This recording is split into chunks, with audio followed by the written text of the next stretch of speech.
दोस्तों एक बार फिर से मैं आपके लिए DSSB new vacancy 2026 form fill up apply online process की अपडेट लेके आ चुके हैं। किस तरह से आप DSSB न्यू वैकेंसी की वेरियस पोस्ट के लिए अपने फॉर्म अप्लाई कर सकते हो। 1979 वैकेंसी जहां पर निकली है, स्टेप बाय स्टेप कंप्लीट जानकारी आपको इस वीडियो में दी जाएगी। लास्ट डेट की अपडेट है, अंतिम मौका है, केवल एक सप्ताह बाकी है, 7 दिन शेष रह गए हैं। आप 15 जुलाई 2026 तक अपना फॉर्म अप्लाई कर सकते हो। फॉर्म अप्लाई करते समय अगर आपके सामने कोई भी टेक्निकल प्रॉब्लम आ रही है तो उसका हल भी आपको इस वीडियो में मिल जाएगा। ऑनलाइन आवेदन करते समय आपको कोई भी ऐसी गलती या फिर मिस्टेक नहीं करनी होगी जिसको करने से आपका फॉर्म भी रिजेक्ट हो सकता है। फॉर्म अप्लाई करते समय आपको कुछ जनरल गाइडलाइंस को भी ध्यान में रखना होगा, तभी आपका एप्लीकेशन फॉर्म सक्सेसफुली सबमिट हो पाएगा।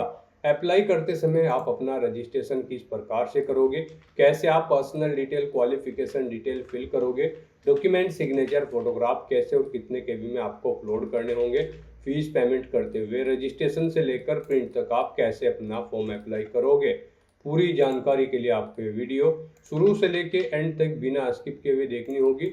इस वीडियो को पूरा देखने पर ही आपके सभी सवाल और डाउट क्लियर होंगे। तो चलिए दोस्तों, बिना कोई वक्त गंवाए शुरू करते हैं DSSB new vacancy form fill up की पूरी जानकारी। फॉर्म भरने से पहले आपको सबसे पहले हमारी वेबसाइट IND सरकारी नौकरी के इस पेज पर विजिट करना होगा, जिसका लिंक आपको नीचे description plus first comment box में मिल जाएगा। और हमारे इस पेज पर विजिट करके आप यहां से DSSB का फॉर्म अप्लाई कर सकते हो। Delhi subordinate service selection board की ओर से यहाँ पर junior scientific assistant, IT assistant, TGT, fitter special educator, domestic science teacher, data entry operator और भी अन्य पोस्ट निकाली गई है, जिसके लिए 1979 वैकेंसीज है। लास्ट डेट ऑनलाइन आवेदन करने की 15 जुलाई 2026 है। अंतिम मौका है, केवल 7 दिन शेष है, एक सप्ताह यहाँ पर आपके पास शेष रह गया है। आप जल्द से जल्द अपना फॉर्म अप्लाई कर ले। 12th degree, PG degree, diploma धारक अप्लाई कर सकते हैं। 18 से 27, 30, 32 वर्ष आयु सीमा है। पोस्ट वाइज एलिजिबिलिटी आप नोटिस से चेकआउट कर ले। UR OBC WS के लिए 100 रुपये फीस है। SC PH को फीस जमा नहीं करनी होगी, ऑनलाइन मोड से आप फीस पेमेंट करोगे।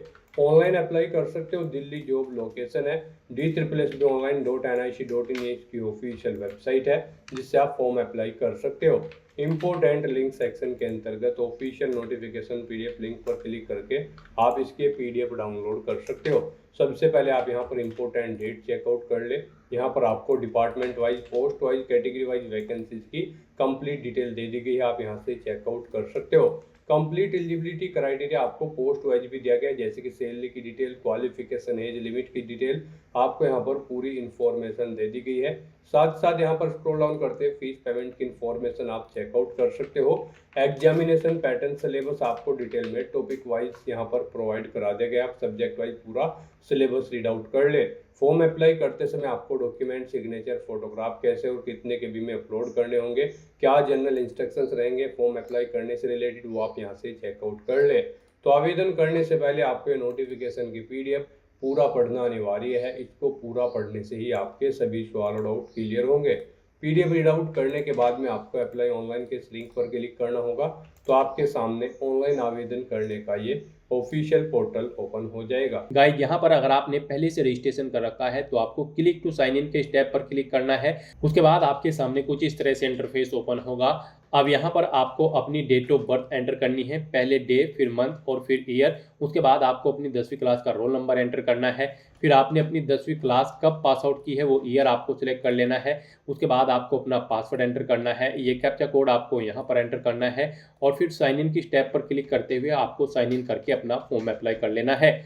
और अगर आप इस पोर्टल के थ्रू किसी भी भर्ती के लिए फर्स्ट टाइम अप्लाई करने जा रहे हो तो सबसे पहले यहाँ पर आपको अपना रजिस्ट्रेशन करना होगा। उसके लिए आपको क्लिक फॉर न्यू रजिस्ट्रेशन की टैब दी गई है, आप इस पर क्लिक करें। आपके सामने यहाँ पर रजिस्ट्रेशन का फॉर्म ओपन हो जाएगा। यहाँ पर आपको अपनी बेसिक इन्फॉर्मेशन प्रोवाइड करते हुए अपना रजिस्ट्रेशन करना है। सबसे पहले यहाँ पर आपको अपना नाम एंटर करना है, उसे री एंटर करके कंफर्म कर लेना है। अपनी डेट ऑफ बर्थ 10वीं क्लास की मार्कशीट के अकॉर्डिंग आपको यहाँ पर सिलेक्ट करनी है, उसे एक बार फिर से सिलेक्ट करके कंफर्म कर लेना है। 10वीं क्लास का रोल नंबर यहाँ पर आपको देना है, उसे भी एक बार फिर से एंटर करके री एंटर करके आपको कंफर्म कर लेना है। पासिंग ईयर सिलेक्ट करना है 10वीं क्लास का, ये भी आपको 2 बार सिलेक्ट करना होगा। उसके बाद आपको अपना जेंडर यहाँ पर सिलेक्ट करना है, जेंडर भी आपको 2 बार सिलेक्ट करना है। फिर आपको आपकी नेशनलिटी यहाँ पर सिलेक्ट करनी है, अपने फादर का नाम यहाँ पर आपको देना है, उसे भी आपको 2 बार एंटर करना होगा।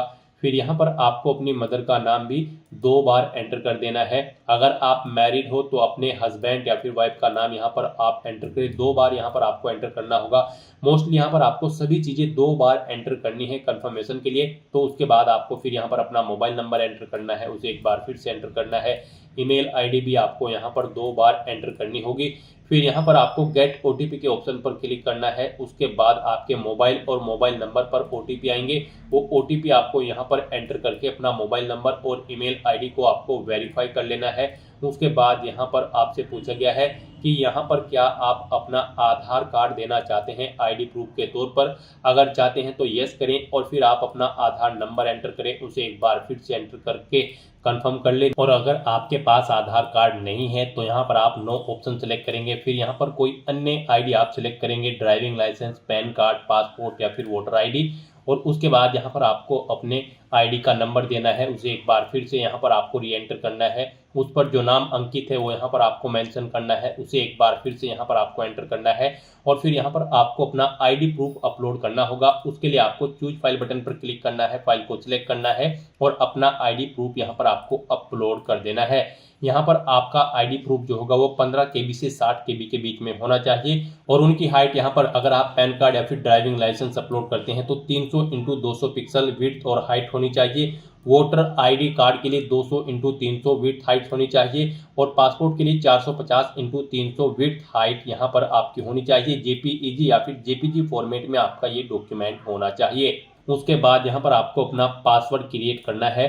पासवर्ड यहाँ पर गाइड आपका 0 से 9 कैरेक्टर के बीच में होना चाहिए और ये अल्फा न्यूमेरिक फॉर्मेट में होना चाहिए। मीन्स आपके पासवर्ड में कम से कम एक अपर केस कैरेक्टर, एक लोअर केस कैरेक्टर, एक इंटीजर नंबर और एक स्पेशल कैरेक्टर जैसे कि @ या फिर डॉलर होना चाहिए। वही पासवर्ड आपको दोबारा से यहाँ पर री एंटर करके उसे कंफर्म कर लेना है। पेज को नीचे स्क्रॉल डाउन करना है, अंडरटेकिंग के इस ऑप्शन में चेकबॉक्स को ओके करना है। फिर यहाँ पर आपको प्रीव्यू के ऑप्शन पर क्लिक करके अपने रजिस्ट्रेशन की जो डिटेल आपने प्रोवाइड कराई है उसका प्रीव्यू चेकआउट कर लेना है। उसके बाद आपको इस चेकबॉक्स को ओके करना है और फिर गाइड आपको यहाँ पर सबमिट के इस ऑप्शन पर क्लिक कर देना है। नेक्स्ट आपके सामने कुछ इस तरह से इंटरफेस होगा। यहाँ पर आपको एक रजिस्ट्रेशन नंबर प्रोवाइड कर दिया गया है। ये रजिस्ट्रेशन नंबर आपके रजिस्टर्ड मोबाइल नंबर और ईमेल आईडी पर भी सबमिट कर दिया गया है। आपको इसे केयरफुली नोट डाउन करके रख लेना है फ्यूचर यूज के लिए। यहाँ पर इस रजिस्ट्रेशन नंबर में आपकी डेट ऑफ बर्थ है, रोल नंबर है 10वीं का और पासिंग ईयर है 10वीं का। तो यहाँ पर आपको इस नंबर को केयरफुली नोट डाउन करके रख लेना है। और यहाँ पर गाइड अब आपको प्रोसीड के इस ऑप्शन पर क्लिक करना है। नेक्स्ट आपके सामने कुछ इस तरह से इंटरफेस ओपन होगा। अब यहाँ पर आपको क्लिक टू साइन इन के इस ऑप्शन पर क्लिक करना है। उसके बाद आपके सामने कुछ इस तरह से इंटरफेस हो जाएगा। अब यहाँ पर आपको अपनी डेट ऑफ बर्थ एंटर करनी है, पहले डे, फिर मंथ, फिर ईयर। फिर आपको अपनी 10वीं क्लास का रोल नंबर एंटर करना है। उसके बाद आपको पासिंग ईयर सिलेक्ट कर लेना है 10वीं क्लास का। फिर यहाँ पर आपको अपना पासवर्ड एंटर करना है, ये कैप्चा कोड आपको यहाँ पर एंटर करना है। और उसके बाद गाइड आपको साइन इन के ऑप्शन पर क्लिक करते हुए अपने डैशबोर्ड में साइन इन कर लेना है। लॉगिन करने के बाद आपके सामने आपका डैशबोर्ड कुछ इस तरह से शो होगा। यहाँ पर अगर आप अपना मोबाइल नंबर या फिर ईमेल आईडी मॉडिफाई करना चाहते हैं तो मॉडिफाई के ऑप्शन पर क्लिक करके आप मॉडिफाई कर सकते हैं। और गाइड यहाँ पर अब आपको अपना फॉर्म अप्लाई करने के लिए अप्लाई फॉर न्यू एप्लीकेशन के इस ऑप्शन पर क्लिक करना है। फिर आपके सामने कुछ इस तरह से इंटरफेस ओपन होगा। यहाँ पर DSSB के इस पोर्टल पर करंट में जितनी भी भर्तियां चल रही होंगी, जिन जिन पोस्ट के लिए, वो सभी यहाँ पर आपको शो कर दी जाएगी। यहाँ पर आप जिस पोस्ट के लिए अप्लाई करना चाहते हैं उसके सामने आपको अप्लाई नाउ का लिंक दिया गया है, टैब दिया गया है। आप इस पर क्लिक करके अप्लाई कर सकते हैं। तो यहाँ पर आप अपनी एजुकेशनल क्वालिफिकेशन के अकॉर्डिंग आप जिस पोस्ट के लिए एलिजिबिलिटी क्राइटेरिया फुलफिल करते हो उसके सामने आप अप्लाई नाउ के ऑप्शन पर क्लिक करते हुए यहाँ पर अपना फॉर्म अप्लाई करेंगे। फिर आपके सामने कुछ इस तरह से इंटरफेस ओपन होगा। अब यहाँ पर आपका फॉर्म स्टार्ट हो चुका है। कुछ डिटेल यहाँ पर आपको आपकी ऑटोमेटिकली फिर मिलेगी, जैसे कि आपका नाम, आपके फादर मदर का नाम, आपकी डेट ऑफ बर्थ जो कि आपके रजिस्ट्रेशन से फैच कर ली गई है। अब आपको इस पेज को नीचे स्क्रॉल करते हुए यहाँ पर अपना प्रेजेंट एड्रेस एंटर करना है पिन कोड के साथ। फिर आपको अपना परमानेंट एड्रेस एंटर करना है पिन कोड के साथ। और अगर आपका परमानेंट एड्रेस आपके इस प्रेजेंट एड्रेस के अकॉर्डिंग सेम है तो आप इस चेकबॉक्स को ओके कर देंगे। ऑटोमेटिकली आपका परमानेंट एड्रेस आपके प्रेजेंट एड्रेस के अकॉर्डिंग यहाँ पर फिल हो जाएगा। उसके बाद गाइज आपको यहाँ पर अपनी कैटेगरी सेलेक्ट करनी है, आप जिस कैटेगरी से बिलोंग करते हैं। फिर यहाँ पर अगर आप रिजर्व कैटेगरी से बिलोंग करते हैं तो आपको अपना कैटेगरी सर्टिफिकेट नंबर यहाँ पर एंटर करना होगा। किस डेट को वो इशू हुआ है वो डेट आपको यहाँ पर सेलेक्ट कर लेनी होगी इस कैलेंडर में से। फिर यहाँ पर आपके पास यह सर्टिफिकेट किस स्टेट से इशू हुआ है वो स्टेट आपको सेलेक्ट कर लेना है। यहाँ पर अथॉरिटी का नाम आपको एंटर करना है, किस अथॉरिटी ने आपको इशू कराया है, जैसे कि पटवारी, कानूगो या फिर तहसीलदार, तो यहाँ पर वो आप डेजिग्नेशन एंटर करेंगे। फिर यहाँ पर आपसे पूछा गया कि क्या आपकी कोई सब कैटेगरी है। अगर इनमें से आपकी कोई सब कैटेगरी है, जैसे कि अगर आप ये एक सर्विसमैन है या गेस्ट ऑफ कॉन्ट्रैक्ट टीचर है या डिफरेंटली एबल कैंडिडेट है, तो इनमें से आप ऑप्शन सेलेक्ट करेंगे और उसकी डिटेल देंगे। नहीं है तो आप इनमें से कोई भी चेकबॉक्स ओके नहीं करेंगे। फिर आपसे पूछा गया कि क्या आपको कभी किसी बोर्ड या किसी रिक्रूटमेंट एजेंसी ने एग्जाम में बैठने से रोका है। अगर रोका है तो आप यस करेंगे और नहीं रोका है तो आप नो ऑप्शन सेलेक्ट कर लेंगे। यस ऑप्शन अगर आप सेलेक्ट करते हैं तो फिर आपको बताना होगा किस डेट तक आपको रोका गया है। इस तरह से यहाँ पर आपको अपनी डिटेल देनी है। उसके बाद आपको डिक्लेरेशन में इस चेकबॉक्स को ओके करना है और फिर गाइज आपको सेव एंड नेक्स्ट के इस ऑप्शन पर क्लिक कर देना है। फिर यहाँ पर आपको अपना post card size photo, signature, left thumb impression और राइट थंब इम्प्रेशन यहाँ पर अपलोड करने हैं। गाइज जिनके लिए आपको गाइडलाइन दी गई है, यहाँ पर आपका जो पोस्ट कार्ड साइज फोटो होगा इसकी डायमेंशन 5.7 इंचज़ होनी चाहिए, हाइट और विड्थ। यहाँ पर पिक्सल में अगर बात करें तो इसकी विड्थ 480 पिक्सल और हाइट 672 पिक्सल होनी चाहिए। जेपीजी या फिर जेपीजी फॉर्मेट में आपकी ये फाइल होनी चाहिए। 300 KB से कम इसका साइज होना चाहिए। तो अपना post card size photo upload करने के लिए आपको यहाँ पर चूज फाइल के ऑप्शन पर क्लिक करना है, फाइल को सेलेक्ट कर लेना है और उसके बाद आपको अपलोड के इस ऑप्शन पर क्लिक करते हुए अपना पोस्ट कार्ड साइज फोटो यहाँ पर अपलोड कर देना है। उसके बाद यहाँ पर आपको अपने सिग्नेचर अपलोड करने हैं। इनके लिए भी आपको गाइडलाइन दी गई है। आपके सिग्नेचर की विड्थ 140 पिक्सल, हाइट 110 पिक्सल और फॉर्मेट जेपीजी होना चाहिए फाइल का और साइज इसका 40 KB से कम होना चाहिए। और फिर यहाँ पर आपको अपने थंब इम्प्रेशन अपलोड करने हैं। इनके लिए भी आपको गाइडलाइन दी गई है। इनके लिए आपकी विड्थ 110 पिक्सल, हाइट 140 पिक्सल रखी गई है। जेपीजी फॉर्मेट में आपके थंब इम्प्रेशन होने चाहिए, 40 KB से कम इनका साइज यहाँ पर होना चाहिए। तो अपना सिग्नेचर, लेफ्ट थंब इम्प्रेशन और राइट थंब इम्प्रेशन अपलोड करने के लिए भी आपको चूज फाइल के ऑप्शन पर क्लिक करना है, फाइल को सिलेक्ट कर लेना है और उसके बाद अपलोड के इन ऑप्शन पर क्लिक करते हुए यहाँ पर आपको अपना सिग्नेचर और थंब इम्प्रेशंस भी अपलोड कर देने हैं। गाइज आपको यहाँ पर दी गई गाइडलाइंस के अकॉर्डिंग ही अपने इन डॉक्यूमेंट्स को अपलोड करना है, अदरवाइज आपका एप्लीकेशन फॉर्म रिजेक्ट हो सकता है। यहाँ पर अगर आपके डॉक्यूमेंट जो आपके पास है उनका साइज कम या ज्यादा है तो आप MS पेंट का यूज करते हुए यहाँ पर दी गई गाइडलाइन के अकॉर्डिंग उनका साइज सेट करके उन्हें यहाँ पर अपलोड कर सकते हैं। या फिर आप गूगल पर जाएं, इमेज रिसाइजर टाइप करें, मल्टीपल ऑनलाइन वेबसाइट ओपन होगी, उनमें से किसी भी वेबसाइट को आप ओपन कर ले और वहां पर जिस फाइल को आप दी गई गाइडलाइंस के अकॉर्डिंग सेट करना चाहते हैं उसे अपलोड करें और दी गई गाइडलाइंस के अकॉर्डिंग उसका साइज सेट करके वहां से डाउनलोड करके उस फाइल को यहाँ पर फिर अपलोड कर दे। इस तरह से यहाँ पर 1 बाय 1 करके अपने डॉक्यूमेंट्स को अपलोड करने के बाद फिर आपको यहाँ पर नेक्स्ट के इस ऑप्शन पर क्लिक करना है। नेक्स्ट यहाँ पर आपको अपनी एजुकेशनल क्वालिफिकेशन की डिटेल प्रोवाइड करनी है। गाइड पीछे आपने जो भी पोस्ट सेलेक्ट की होगी, यानी कि जिस पोस्ट के लिए आप अप्लाई कर रहे हैं उसके अकॉर्डिंग यहाँ पर आपको आपकी क्वालिफिकेशन की डिटेल शो कर दी जाएगी। इनमें से आपके पास जो भी क्वालिफिकेशन है यहाँ पर आप उस चेकबॉक्स को ओके करेंगे और फिर अपनी क्वालिफिकेशन की डिटेल यहाँ पर प्रोवाइड कराएंगे। गाइज हम यहाँ पर आपको trained graduate teacher computer science की पोस्ट के लिए अप्लाई करके दिखा रहे हैं। इस पोस्ट पर अप्लाई करने के लिए आपके पास बैचलर डिग्री होनी चाहिए कंप्यूटर एप्लीकेशन में, यानी कि BCA आपने कर रखी हो, या फिर आपके पास ग्रेजुएट डिग्री होनी चाहिए कंप्यूटर साइंस में किसी वेल रिकॉग्नाइज्ड यूनिवर्सिटी से और उनमें आपका सभी ईयर्स में कंप्यूटर साइंस आपके पास एक मेन सब्जेक्ट के तौर पर होना चाहिए, या फिर आपके पास BTech की डिग्री होनी चाहिए कंप्यूटर साइंस या फिर इंफॉर्मेशन टेक्नोलॉजी में किसी वेल रिकॉग्नाइज्ड यूनिवर्सिटी से, या फिर आपने यहाँ पर ग्रेजुएशन कर रखी हो किसी भी सब्जेक्ट में और आपके पास A लेवल कोर्स का डिप्लोमा होना चाहिए DOEACCC का। यहाँ पर इनमें से आपके पास कोई एक क्वालिफिकेशन होनी रिक्वायर्ड है इस पोस्ट पर अप्लाई करने के लिए। तो गाइस यहाँ पर आप जिस भी पोस्ट के लिए अप्लाई कर रहे होंगे उसके अकॉर्डिंग आपको क्वालिफिकेशन शो कर दी जाएगी। आपके पास इनमें से जो भी क्वालिफिकेशन है उस चेकबॉक्स को आप ओके करें और फिर यहाँ पर आपने जो भी क्वालिफिकेशन सेलेक्ट की है उसकी डिटेल यहाँ पर आपको देनी है। यहाँ पर आपको क्वालिफिकेशन में ऑप्शन सेलेक्ट करना है ग्रेजुएशन, उसके बाद आपको डिसिप्लिन बतानी है किस में आपने अपनी ग्रेजुएशन पास आउट की है,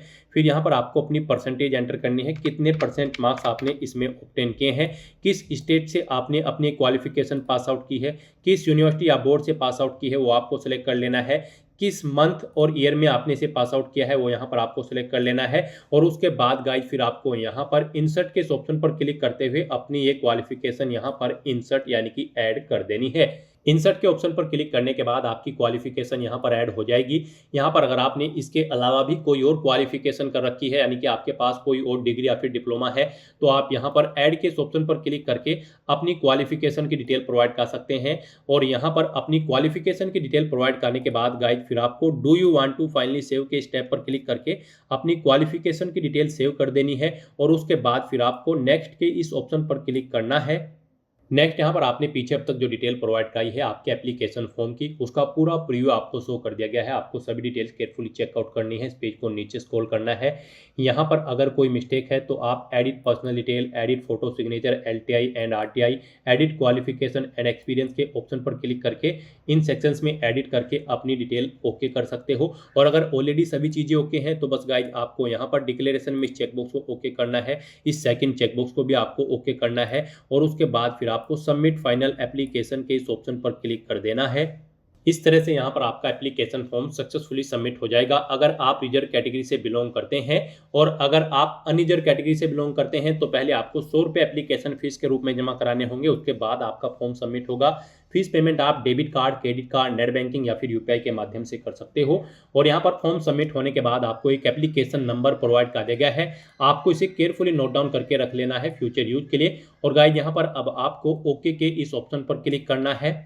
और फिर गाइज आप यहाँ पर स्टेटस के इस ऑप्शन पर क्लिक करते हुए पोस्ट का नाम सेलेक्ट करके सबमिट के ऑप्शन पर क्लिक करते हुए चेकआउट कर सकते हो कि आपका फॉर्म सक्सेसफुली सबमिट हो चुका है या फिर नहीं। उसका स्टेटस आपको यहाँ पर शो कर दिया जाएगा।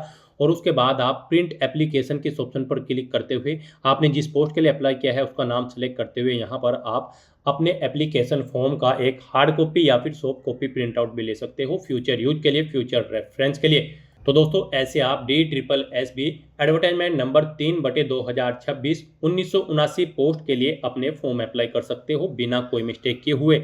आज की इस वीडियो में बस इतना ही। आई होप ये वीडियो आपको पसंद आई होगी। अगर पसंद आई हो तो इसे लाइक और शेयर करें। चैनल पर नए हो तो इसे सब्सक्राइब कर लें। Thanks for watching.